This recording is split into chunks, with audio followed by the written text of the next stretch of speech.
Hi guys, so today I'm going to be talking about how I've been using LinkedIn, and I'm doing that because my friend Muchis on Twitter just asked me what approach I'd recommend he'll take, and I don't have one clear-cut approach that everyone should take, because obviously I think context matters and what you're trying to get out of LinkedIn as well. But then they do pick up one or two things that you think could better your LinkedIn. So off the top, LinkedIn is not a social media, so don't treat it like Instagram, Facebook, and all that. It's like it is social media, but it's more for professional stuff. So put stuff on there that you don't mind your lecturers or your employers saying.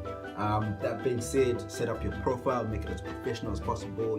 Get like decently professional photos on your profile photo and your header as well. Keep your bio up to date.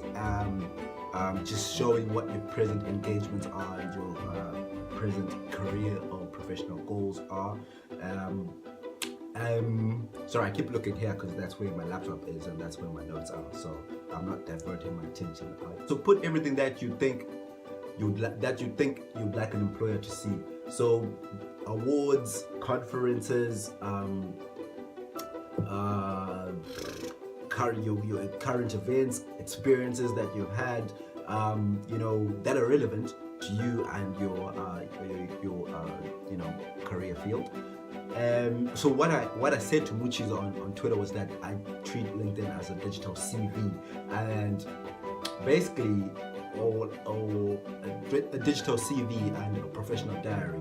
And obviously, an actual CV, you only have like 2 sides of A4 to express, to tell your employer what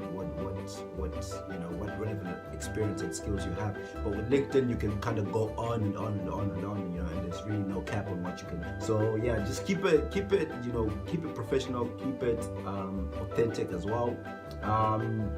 Add meaningful connections, add your friends, your lecturers, and your employers, recruiters. If you go to like career events, you can just go up to a recruiter and be like, hey, I've just walked around this area, and I was wondering if I could add you up on LinkedIn, if that's cool. Most recruiters will be cool. So spend time just looking over your profile. Well, hopefully every day look at LinkedIn. Eventually look at least once a day, even if you don't have notifications or something. Just scroll past your timeline.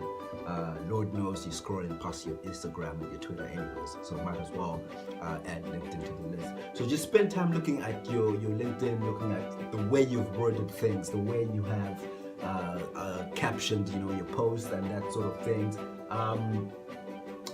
Look at your own profile, look at the profiles of your friends and your lecturers, even those recruiters that I'm talking about, because they'll probably have kind of like the model LinkedIn profile. So you want to see like how they're doing it, and you see what really brings out your personality. Because like I said, it's like a diary, it's like a personal diary, a professional diary, and like a CV. So we should see what people should be able to come up with, and some sort of idea about you based off your LinkedIn profile. Engage with your LinkedIn, like you need to be active, you need to do something, and I highly recommend you do one thing a day. Like you will find one post that you is like worthy, so at least like something at the very least. Coming to creating content, which is also another thing that I highly recommend when it comes to engaging with your LinkedIn. It's LinkedIn is a place for you to kind of display like your 2 cents on a lot of things that are related to your field. So for example, I'll put this in context, because when I started out uni, like I just thought that I was at university just to get knowledge, pertaining to biomedical sciences, and that was it for me. But then what has made me change my perspective was that I started thinking about it more like I am here to not only gain knowledge, but moving on. I highly recommend you check your LinkedIn at least once a day. Just look your notifications, check your messages, the other comments to your comments or stuff like that. like posts, share posts. You need to engage with your LinkedIn. Like, you need to be active. You need to do something. You know, and I highly recommend you do one thing a day. Like, just, I mean, you will find one post that you is like worthy. So at least like something at the very least. Coming to creating content, it's still like my perspectives, and like that's where context varies. If I asked everyone watching this video to make a video on time management or personal branding, the videos might come out very similar because they're very fundamental things, but then the very fundamental things that will be common across the board. But then, you know, the context will vary because one person is studying at Toronto, studying geography, studying, also takes part in society, this particular society, and does that and that. So their perspective of time management is different to someone maybe who's studying in South Africa and studying, you know, accounting and doing that. It'll all be different. So that's the approach that I recommend people should take when they're kind of posting content out, is that your context is different from everyone else's. So don't feel because, you know, people have made so many videos on personal branding or even how to use LinkedIn, then, you know, it's an overexploited thing, because we haven't heard it from your side. Yeah, so when you do that and you kind of contribute by, you know, attending conferences and taking photos and then just briefly describing what happened at that conference, or, you know, at that careers fair, you know, it kind of helps the people that are in your network to see what you are about and to see what, you know, what matters to you.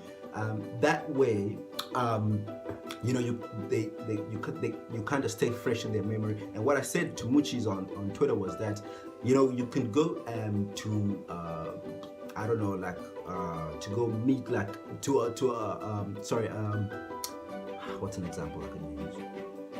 To a public lecture, for example, and then whoever who delivered the lecture, you could go chat with them and be like, oh, can I have your email? You will email them, they will reply you, and maybe you'll go back and forth, maybe like throughout the week, and then it will die out, because maybe this person, you require their help maybe somewhere further along down the road. So, you know, and then like that kind of conversation, you know, and then trying to rekindle that flame is a bit like, you know, whereas if you have their LinkedIn and they're always seeing what you're doing and you're posting stuff, you know, they kind of just like, it's just an easier way to keep up with, you know, your professional network. The other thing is that if somebody on your LinkedIn likes your content or your comment or whatever, it then goes onto their feed, so their network can then see what you are up to. And then, you know, you don't know where that could go. That could go, you know, to a lot of places. And some of the people that are on the other person's network that you meet in the future already kind of know you, so they already have this idea of you. So moving on. So the other thing that I do personally, that I've done and that I continue doing, is to populate my feed with like relevant material. So by adding hashtags. So when you set up your profile, you can add some hashtags that you're kind of interested in. So some of the things that are on my LinkedIn are things like hashtag startups, because I've got a startup that I'm working on. Hashtag current news, because I like following the news. Hashtag some of the science innovation, tech innovation, hashtag, you can even hashtag like Africa, for example, because when other people post up and they put those hashtags, those posts, if they get like really high likes and all that and high comments, they kind of become like interest, so they also come onto your feed and you kind of keep up to date with what's going on with your interest. Follow like also relevant organizations, because you can follow people and you can follow organizations as well. Banks, charities, companies, you know, especially organizations that you're looking to apply to, because if you follow them on all their social media, they sometimes post, well, most of the time they'll probably post like, oh, we're doing this with this charity here, and just that extra information could just give you, you know, that little bit of juice that you need in an interview when they ask you, why are you applying to us? So yeah, the more time you spend, if you're starting out on LinkedIn, I recommend you spend a lot of time just being on LinkedIn, just viewing stuff, and, you know, keep changing your profile. And the more time you spend and the more fixing you do, the more LinkedIn will also kind of like start showing you relevant job openings. So So even though I don't use LinkedIn for job hunting explicitly, if you do want to use LinkedIn for that, you can kind of configure your career interests, that sort of thing, on LinkedIn as well, and it will help you do that. But once again, you might not get it on the first go. Like, when you configure your career interest at the first time, you might not get it right, and your career interest might change, and you might want to go back and edit. And that's what I recommend you do. Go back and edit whatever you think that you need to edit. So yeah, in conclusion, what I use LinkedIn for is to give.